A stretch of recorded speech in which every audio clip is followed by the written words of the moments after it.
Spartans will get us started with the opening kickoff.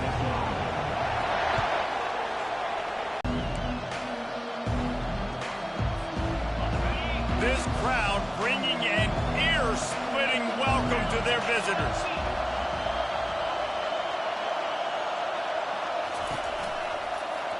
They'll run it out of the shotgun. Not much doing there. He gets it to the 26, a gain of 1.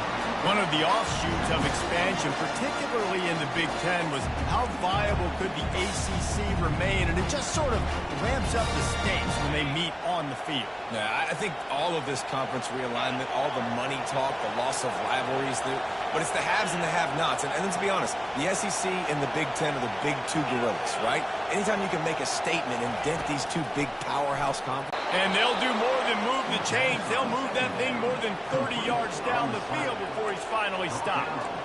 How nice is it as a quarterback when you don't have to throw post routes to get great stats? No, I can just throw it quickly to one of the fastest players in the entire nation and let him burn this defense. They're trying to slow that rush down with the draw. They bring him down, and he's going to lose a yard on that one. Man, what a play by that defensive lineman. You could say he was channeling his inner power. And that's what defensive linemen do. Big, fast, one of the most athletic players on the field, get in the backfield, just beautiful. You know, you could have shown a little humility there and said, "Aw, shucks," or something. Aw, shucks, or something. On the run, it's Drones. And it's intercepted. A turnover for the defense. He couldn't quite get loose on that return. He'd already made the play, and they've got it at the 35.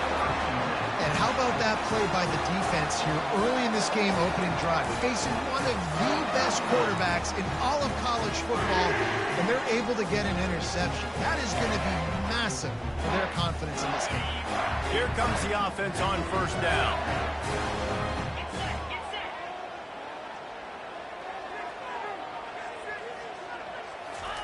He wastes no time and comes out throwing. And the quarterback is snowed under. How many problems does it cause for an offense when the D can get pressure from its nose tackle? He's usually a guy that sits in the middle in two gaps, and it's really hard to rush the passer, but really nice job using his hands, getting to the quarterback. When a nose tackle gets a sack, everybody gets excited because that guy doesn't get many of those. After the big first down sack, it's second down.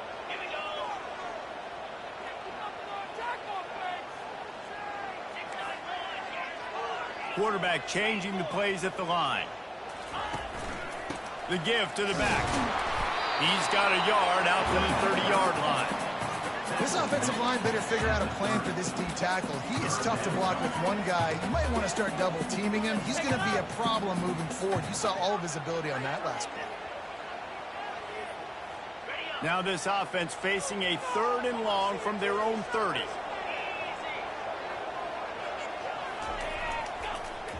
Off the play fake. Trying to get... And the ball comes out. What a disastrous play. How in the world did the offense retain possession? Well, ball security doesn't just apply to running backs and receivers. QB's got to keep two hands on the ball as well. They're very lucky after that fumble that the offense jumped on.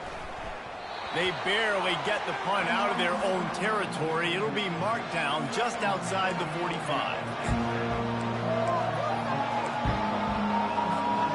And Virginia Tech sends the offense onto the field. Boy, they had that last drive moving a little bit, David, but then the mistake just crushed it. Yeah, and those mistakes are going to happen. You're going to throw the football, you're going to throw interceptions. But I think I stay aggressive with this offense. I get back to what I did in the first part of that drive that made me successful. I agree, David. Just turn the page if you're a quarterback, right? On this drive, you did a lot of good things there leading up to that pick. Forget about it, move on, play the next. Looking to the big tight end. He's got it. Finally run out of bounds, but he has this offense rolling with a first down. He keeps throwing it like this for the Hokies, and the defense will have to sleep with one eye open. And the defense is good because when a QB gets going and spinning it with the ability to run the football too and the diversity of this offense, it can be tough, and the Hokies fans will be excited. Wrestled down at the 26. It's a gain of 4. And that's a really nice play. It's impressive. When it's first down and the defense thinks you might be running the football, you still can line up. You can get some movement at the point of attack and find a little crease for your running back.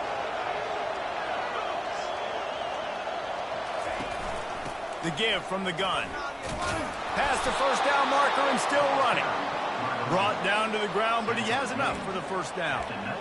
And here we go. If you're an offense, you got to get that ground game going so you can have some balance, and then you give it to your quarterback, Palmer, and let him make some plays down the field later on.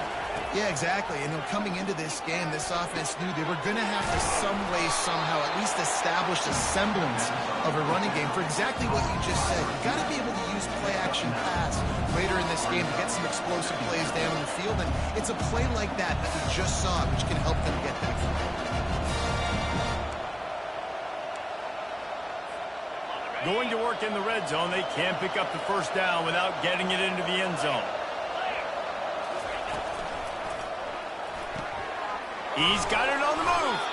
He steps out of bounds, but not before he has enough to set him up first and goal. And that's what I love about this offense. You're not going to get all of your big chunk plays in the deep down the field. You can kind of dink and dunk. And on that RPO play, they had it dialed up and set up to go to that player in the right flat. Nice job.